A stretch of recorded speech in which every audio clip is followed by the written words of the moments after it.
हमारी आज की कहानी अनाथ बच्चों ने सिखाया बिगड़ैल बेटे को सबक। कहानी में आगे बढ़ने से पहले आप लोगों से एक छोटी सी रिक्वेस्ट है, प्लीज हमारे चैनल हानिया वॉइस को जरूर सब्सक्राइब करें। लाइक और कमेंट करना बिल्कुल भी ना भूलें, क्योंकि आपके लाइक्स और कमेंट हमारे लिए मोटिवेशन है। आपका कीमती समय देने के लिए धन्यवाद।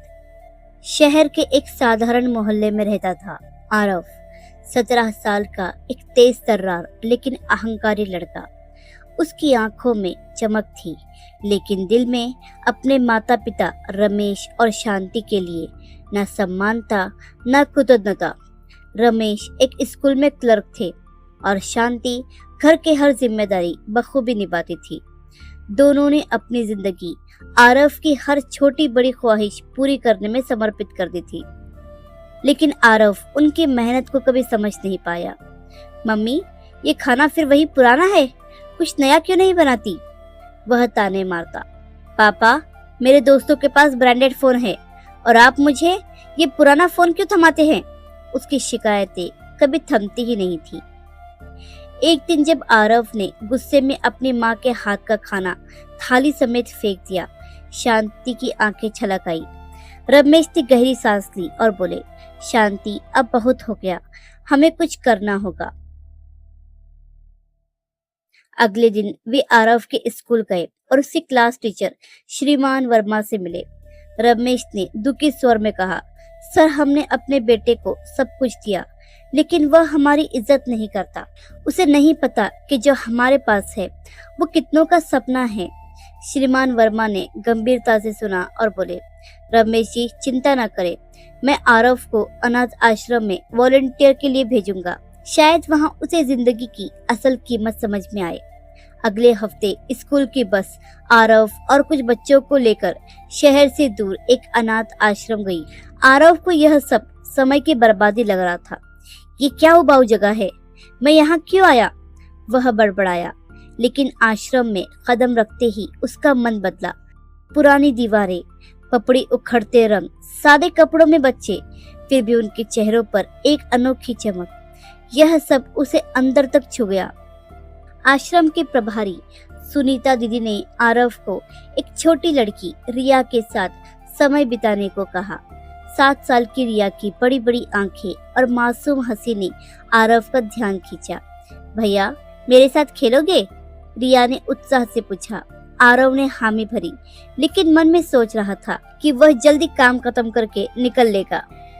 खेलते खेलते रिया ने एक पुरानी गुड़िया को सीने से लगाया और कहा, भैया, ये मेरी दोस्त है, ये मुझे दीदी ने दी थी। मैं इसे रात को गले से लगाकर सोती हूँ, क्योंकि मुझे लगता है कि शायद मेरी मम्मी ऐसा करती होगी। उसकी मासूम बात सुनकर आरव का गला रुंध गया। रिया ने कभी माँ का प्यार नहीं देखा, लेकिन उसकी छोटी सी दुनिया में वह गुड़िया ही उसका सहारा थी। उसने रेत में उंगली से एक घर बनाया और धीमे स्वर में कहा, काश मेरा भी ऐसा ही घर होता, जहाँ मम्मी पापा होते और मैं उनके साथ हंसती खेलती। रिया की आंखों में एक अनकहा दर्द था, लेकिन उसने मुस्कुराते हुए आरव की ओर देखा और कहा, भैया, तुम बहुत लकी हो, तुम्हारे मम्मी पापा जिंदा हैं, वो तुम्हें इतना प्यार करते हैं। मैंने तो उनके चेहरे भी नहीं देखे। तुम उनसे कभी दूर ना होना, उनकी हर बात मानो और उनके साथ हंसो। रिया की ये बातें आरव के दिल में गहरे उतर गई। उसने अपनी माँ को याद किया, जो हर रात उसके लिए खाना बनाती थी और उसे गले लगाती थी। उसकी आंखें नम हो गई और उसने सोचा, मैं कितना नासमझ था, मैंने मम्मी के प्यार को कितना हल्के में लिया। आश्रम में एक और बच्चा था, सूरज, 12 साल का। वह चुपचाप एक कोने में बैठकर स्केच बनाता था। आरव ने जब उससे बात करने की कोशिश की तो सूरज ने पहले टाल दिया, लेकिन जब आरव ने उसके एक स्केच, एक परिवार के चित्र की तारीफ की तो सूरज की आंखें भर आई। ये मेरे मम्मी पापा हैं, मैंने उन्हें कभी नहीं देखा, लेकिन मैं सोचता हूँ कि वे ऐसे ही थे। सूरज ने धीमे स्वर में अपनी कहानी सुनाई। मुझे 2 साल की उम्र में यहाँ छोड़ दिया गया। मुझे नहीं पता वो मुझे क्यों छोड़ गए, शायद मैं उनके लिए बोझ था। उसकी आंखों में एक गहरा आत्मसंशय था। आरव ने उसे सांत्वना देने की कोशिश की, लेकिन सूरज ने उसकी आंखों में देखकर कहा, भैया, तुम्हारे पास मम्मी पापा हैं, वो तुम्हारे लिए सब कुछ करते हैं। मेरे पास तो सिर्फ ये स्केच है। मैं हर रात इसे देखता हूँ और सोचता हूँ कि काश मेरे पास भी कोई होता जो मुझे प्यार करता। तुम बहुत लकी हो। अपनी गलतियों को सुधारो, उनसे कभी दूर ना होना।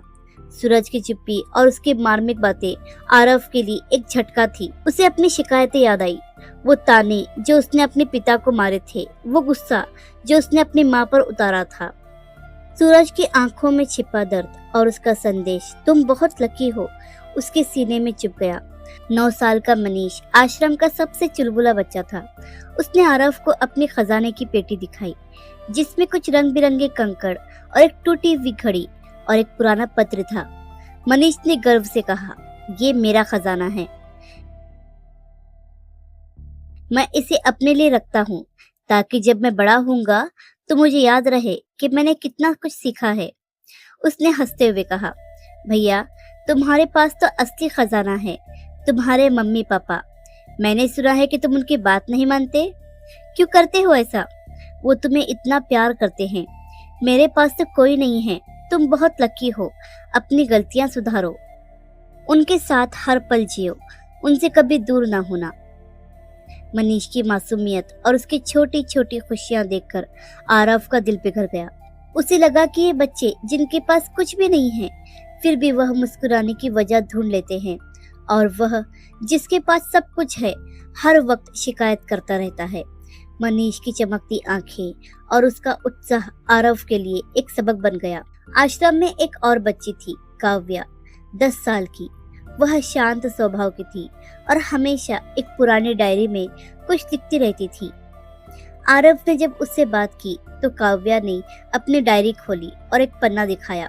उसमें लिखा था, मम्मी मैं तुमसे मिलना चाहती हूँ, बस एक बार मैं तुम्हें बताना चाहती हूँ कि मैं ठीक हूँ। काव्या ने बताया कि उसकी माँ बीमारी की वजह से गुजर गई थी और पिता ने उसे आश्रम में छोड़ दिया था। काव्या की आंखों में आंसू थे जब उसने कहा, भैया मैं हर रात मम्मी को पत्र लिखती हूँ। मुझे पता है वो नहीं पढ़ेगी, लेकिन मुझे लगता है कि वो शायद मुझे सुन रही हैं। तुम्हारे पास तो तुम्हारे मम्मी पापा हैं, तुमसे बात कर सकते हो, उनके साथ हंस सकते हो। मैं तो सिर्फ इस डायरी में बात करती हूँ। तुम बहुत लकी हो। अपनी गलतियों को देखो, तुमने उनका दिल दुखाया है। अभी भी वक्त है, उनके पास जाओ, उनसे माफी मांगो और उनसे कभी दूर ना होना। काव्या की डायरी, उसकी अनकही चिट्ठियां और उसका गहरा दर्द आरव के लिए अंतिम झटका था। उसकी आंखों में आंसू छलक आए। उसे अपनी माँ की वो रातें याद आई जब वो चुपके से उसके लिए खाना बनाती थी, और पिता की वो मेहनत जो उसने कभी सराही नहीं थी। काव्या की बातें, अब भी वक्त है, उनके पास जाओ, उसके कानों में गूंज रही थी। उस दिन आश्रम में बिताए पल आरव के लिए एक दर्पण बन गए थे। रिया की मासूम चाह, सूरज का खामोश दर्द, मनीष की चमकती उम्मीद और काव्या की अनकही चिट्ठियां, इन सब ने मिलकर उसे गलतियों का एहसास कराया। जब बच्चे एक स्वर में कहते, भैया तुम बहुत लकी हो, तुम्हारे मम्मी पापा जिंदा हैं, उनकी कदर करो, उनसे कभी दूर ना होना, तो आरव का दिल टूट गया।